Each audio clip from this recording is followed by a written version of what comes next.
வணக்கம். இலங்கை செய்திகளுடன் நான் நிரோஷன். விரிவான செய்திகளுக்கு முன் தலைப்புச் செய்திகள். தற்காலிகமாகவும் வெளிப்படைத்தன்மை இல்லாமல் மற்றும் அதிக அளவில் வழங்கப்படும் வரி விலக்குகளை அரசு நிறுத்த வேண்டும் என்று சர்வதேச நாணய நிதியம் வலியுறுத்தல். துணை மருத்துவ சேவை நிலவும் முக்கிய சிக்கல்களுக்கு தீர்வு காணும் நோக்கில் சுகாதார அமைச்சர் டாக்டர் நலிந்த ஜாதிசவின் வழிகாட்டுதலோடு விசேட கலந்துரையாடல்.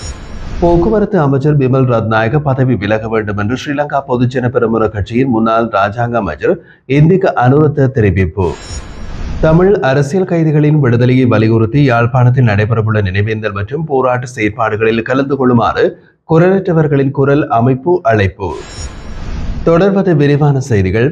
தற்காலிகமாகவும் வெளிப்படைத்தன்மை இல்லாமல் மற்றும் அதிக அளவில் வழங்கப்படும் வரி விலக்குகளை இலங்கை அரசாங்கம் நிறுத்த வேண்டும் என்று சர்வதேச நாணய நிதியம் வலியுறுத்தியுள்ளது. இந்த கோரிக்கையினை இலங்கைக்கான IMF பணிக்குழுவின் தலைவர் இவான் பபுஜோர்ஜியோ அண்மையில் நடைபெற்ற இணையவழி ஊடகவியலாளர் சந்திப்பில் முன்வைத்தார். அரசாங்கம் வழங்கும் இவ்வாறான வரி விலக்குகள் நாட்டின் வருமானத்தை குறைப்பதோடு ஊழல் மற்றும் தவறான நிர்வாகத்திற்கு வாய்ப்பு அளிக்கிறது என்று அவர் தெரிவித்தார்.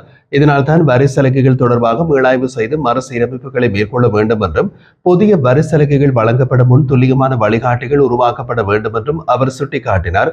குறிப்பாக முத்திரை வரி சட்டம் மற்றும் துறைமுக நகர சட்டங்களில் திருத்தங்கள் கொண்டுவரப்பட வேண்டியதை குறிப்பிட்ட அவர் எதிர்வரும் ஆகஸ்ட் மாதம் மற்றும் அக்டோபர் மாதங்களில் இவ்வாறு சட்ட மாற்றங்கள் நடக்கும் என்று எதிர்பார்ப்பதாகவும் தெரிவித்தார். வரி விலக்குகள் நியாயமானவை, தெளிவானவை மற்றும் கால வரையுடன் அமைய வேண்டும் எனவும் முதலீட்டாளர்களை ஈர்க்க இது முக்கிய வழி அல்ல என்றும் அவர் கூறினார். நாட்டின் நிதி நிலைத்தன்மையை உறுதிப்படுத்தப்பட்ட கொள்கைகள் மற்றும் நிலையான வருவாய் திரட்ட முயற்சிகளுக்கு முக்கியத்துவம் அளிக்க வேண்டியதையும் இலங்கையின் நிதிநிலை மீட்பு இவற்றை சார்ந்திருப்பதாகவும் இவான் பபுஜோர்ஜியோ வலியுறுத்தினார். இலங்கையின் துணை மருத்துவ சேவையில் நிலவும் முக்கிய சிக்கல்களுக்கு தீர்வு காணும் நோக்கில் சுகாதார மற்றும் ஊடக அமைச்சர் டாக்டர் நலிந்த ஜாதிசவின் வழிகாட்டுதலோடு விசேட கலந்துரையாடல் கடந்த வெள்ளிக்கிழமை சுகாதார அமைச்சர் நடைபெற்றது. இந்த சந்திப்பில் மருந்தாளர்கள், கதிரியக்க நிபுணர்கள், ஆய்வக தொழில்நுட்ப வல்லுநர்கள், பிசியோதெரபிஸ்டுகள் மற்றும் தொழில் சிகிச்சையாளர்கள் உள்ளிட்ட துணை மருத்துவத்துறையை சேர்ந்த குழுவினர் கலந்து கொண்டு 9 முக்கிய பிரச்சனைகள் தொடர்பாக கலந்துரையாடினர். அதன்படி சேவை விதிமுறைகளை அமைப்பதற்கான குழு நியமனம், சம்பள சீரமைப்பு நடவடிக்கைகள், சிறப்பு தர பதவி உயர்வுகளில் ஏற்பட்ட தாமதம், 3வது திறன் தேர்வு சிக்கல்கள், மருந்தாளர்களுக்கான குளிர்பதன வசதிகளின் குறைபாடு, ஆன்கோல் பணிக்குழுக்கு வழங்கப்பட வேண்டிய கூடுதல் கொடுப்பனவுகள், கூடுதல் நேர கொடுப்பனவுகளின் கணக்கீட்டு சிக்கல்கள், நிர்வாக தேர்வுகளில் பங்கேற்க வாய்ப்பு, உயர்கல்வி அமைச்சு மற்றும் பல்கலைக்கழக மானிய ஆணையத்துடன் கூடிய இணைந்த நடவடிக்கைகள் தொடர்பாக கலந்துரையாடப்பட்டது. இந்த பிரச்சனைகளுக்கான தீர்வை வகுப்பதற்காக சேவை அரசியலமைப்பை உருவாக்கும் விசேட குழு ஒன்றை நியமிக்க அமைச்சர் தீர்மானித்துள்ளார். அத்தோடு சம்பள சீரமைப்பை கொடுக்க தேவையான கலந்துரையாடல்கள் உடனடியாக ஆரம்பிக்கப்படும் என்றும் அறிவிக்கப்பட்டது. மேலும் துணை சுகாதார பட்டதாரிகளுக்கான கல்வி பயிற்சி மற்றும் சேமிப்பு வசதிகளை மேம்படுத்த தேவையான நடவடிக்கைகள் மேற்கொள்ளப்படும் என்றும் அதிகாரிகள் உறுதியளித்துள்ளனர். மருந்துகளை பாதுகாக்க தேவையான குளிர்பதன உபகரணங்கள் உள்ளிட்ட வசதிகளை மேம்படுத்த எதிர்கால நிதி ஒதுக்கீடு மூலம் திட்டமிடப்பட்டுள்ளதாகவும் கூடுதல் நேர கொடுப்பனவுகளின் கணக்கீட்டு சிக்கல்களுக்கு விரைவில் தீர்வு காணப்படும் என்றும் தெரிவிக்கப்பட்டது. மேலும் உயர்கல்வி அமைச்சு மற்றும் பல்கலைக்கழக மானிய ஆணையத்துடன் கலந்துரையாடல்களை விரைவுபடுத்தும் நடவடிக்கைகள் எடுக்கப்படும். உயர்கல்வி உயர்வுகளுக்கான விண்ணப்பங்களை செப்டம்பர் மாதத்தில் மீண்டும் அழைப்பதற்கான ஏற்பாடுகள் செய்யப்படும். இவை அனைத்துக்கும் பிரதமரின் ஒத்துழைப்புடன் தீர்வுகள் விரைவில் அமலாக்கப்படும் என சுகாதார மற்றும் ஊடக அமைச்சர் உறுதிப்படுத்தியுள்ளார். போக்குவரத்து அமைச்சர் பிமல் ரத்நாயக பதவி விலக வேண்டும் என்று ஸ்ரீலங்கா பொதுஜன பெரமுன கட்சியின் முன்னாள் ராஜாங்க அமைச்சர் இந்திக அனுரத்த வலியுறுத்தினார். மோட்டு கட்சியின் தலைமையகத்தில் நடைபெற்றிருந்த ஊடக சந்திப்பொன்றின் போது அவர் இவ்வாறு தெரிவித்தார். தொடர்ந்து தெரிவித்த அவர் துறைமுகத்தில் இருந்து எந்த ஒரு பரிசோதனையை மேற்கொள்ளாமல் 323 கொள்கலன்கள் விடுவிக்கப்பட்டுள்ளன. அவை ஆயுதங்கள் அடங்கியவை என்ற தகவலை நாடாளுமன்ற உறுப்பினர் ஒருவர் வெளியிட்டுள்ளார். இது மிக சீர்கட்ட மற்றும் ஆபத்தான விடயம். இந்த விவகாரம் தொடர்பாக விசாரணை குழு நியமிக்கப்பட்டிருந்தது. அந்த குழுவின் அறிக்கையிலும் பரிசோதனைகள் இல்லாமல் கொள்கலன்கள் விடுவிக்கப்பட்டது தவறு என்று தெரிவிக்கப்பட்டுள்ளது. எனவே அந்த 323 கொள்கலன்களில் எவை இருந்தன என்பதை போக்குவரத்து அமைச்சரை வெளிப்படையாக சொல்ல வேண்டும். இந்த விவகாரத்தில் பொறுப்பு ஏற்காமல் இருக்க முடியாது. உரிய பதிலளிக்க முடியாத பட்சத்தில் அமைச்சர் பிமல் ரத்நாயக் அல்லது அவரது பிரதி அமைச்சர் உடனடியாக பதவி விலக வேண்டும் என்று அவர் வலியுறுத்தினார்.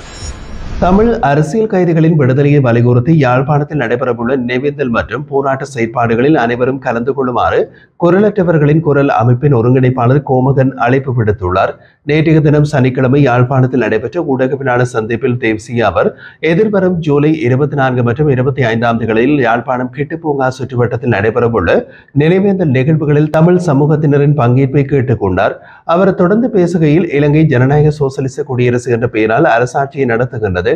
ஆனால் அதன் செயல்பாடுகள் ஜனநாயக விழுமியங்களுக்கு எதிராக சென்று ஒடுக்க முகம் கொண்ட ஆட்சியாக செயல்படுகிறது. அதிகாரத்தின் பேரில் அவசரகால சட்டங்கள் மற்றும் பயங்கரவாத தடை கட்டுப்பாடுகள் போன்ற சட்டங்களின் கீழ் தமிழர்கள் மீது தொடர்ச்சியான அடக்குமுறைகள் நடக்கின்றன. இந்த சட்டங்கள் தமிழின விடுதலைக்காக குரல் எழுப்பிய அரசியல் கைதிகளை துன்புறுத்தும் கருவிகளாக மாறியுள்ளது. அவர்களில் பலர் சிறைச்சாலைகளில் கொலை செய்யப்பட்டுள்ளனர். இன்னும் பலர் தங்கள் விடுதலை இன்று வரை எதிர்நோக்கி வரையில் சிறைகளில் வாடி வருகின்றார்கள். அந்த வகையில் ஜூலை 25 ஜூலை கலவரத்தின் சிறை படுகொலை நாள் என அறியப்படும் இந்த நாளை முன்னிட்டு சிறைகளுக்குள் படுகொலை செய்யப்பட்ட உயிர்களுக்கு சிரம் தாழ்த்தி நினைவேந்தி இன்று வரை சிறையில் வாடும் உறவுகளின் விடுதலைக்கு வழி சமைப்போம் என்ற துணிப்பொருளில் இந்த நினைவேந்தல் நிகழ்வுகள் நடைபெற உள்ளன என்று குறிப்பிட்டுள்ளார். மேலும் இந்த போராட்டம் யாழ்ப்பாணத்தில் மட்டுமின்றி தமிழகம், புலம்பெயர்ந்த நாடுகள், பல்கலைக்கழகங்கள், மனித உரிமை அமைப்புகள், தமிழ் அமைப்புகள், சிவில் சமூகங்கள் மற்றும் ஜனநாயக சக்திகள் என்று அனைத்து இடங்களிலும் உணர்வு பூர்வமான கவனஈர்ப்பு நிகழ்வுகளாக விரிவடைய வேண்டும். தமிழ் உறவுகளின் விடுதலையை வலியுறுத்தி அனைத்து தரப்பினரும் ஒன்றிணைந்து குரல் கொடுத்து தமது ஆதரவை தர வேண்டும். இது காலத்தின் கட்டாயமான தேவை என்று அவர் வலியுறுத்தியுள்ளார். இறுதி யுத்தத்தில் புலிகள் அமைப்பின் தலைவர் தப்பிச் செல்ல விரும்பவில்லை என்று வடக்கு மாகாண சபையின் முன்னாள் உறுப்பினர் சபா குகதாஸ் தெரிவித்துள்ளார். அண்மையில் முன்னாள் அமைச்சர் சரத் வீரசேகர சிங்கள ஊடகத்துடன் பேசிய போது, முள்ளிவாய்க்கால் இறுதிப் போரின் போது புலிகள் அமைப்பின் தலைவரை சர்வதேசம் காப்பாற்ற முடியாமல் போனதால் தான் இலங்கை மீது தற்போது போர்க்குற்றச்சாட்டுகள் முன்வைக்கப்படுகிறது என்று கூறியிருந்தார்.